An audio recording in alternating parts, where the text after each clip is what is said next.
پاکستان کی معاشی غلامی کا سفر انفیکٹ 1974 میں شروع ہوا تھا، جب اس وقت کی پارلیمنٹ نے ایک ایکٹ پاس کیا جس کے تحت تمام private shipping companies, airlines, banks, college, universities, textile mill, steel industry اور پتہ نہیں کیا کیا کچھ جو بھی انڈسٹریز اس کو نیشنلائز کر لیا گیا تھا۔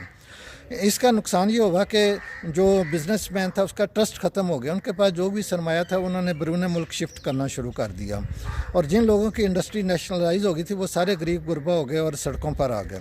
اب اس انڈسٹری کو چلانے کے لیے ایسے لوگوں کو لگایا گیا جن کے پاس بزنس کی کوئی صلاحیت ہی نہیں تھی، جس کا نتیجہ یہ ہوا کہ یہ انڈسٹری ناکام ہونا شروع ہو گئی۔ اس ناکامی کو پورا کرنے کے لیے بے شمار ملٹی نیشنل کمپنیاں جو تھی وہ میدان میں آ گئیں، اور جو رہی صحیح کسر تھی ان نیشنلائز انڈسٹریز کی وہ بھی ختم ہو گئی۔ اب یہ ساری جو انڈسٹری نیشنلائز کی گئی تھی یہ گھاٹے میں چل رہی ہے۔ اب اس کو ہم 2024 میں یعنی 50 سال بعد اس کو اونے پونے داموں ہم پھر ملٹی نیشنل کمپنیز کے آگے سیل کر رہے ہیں،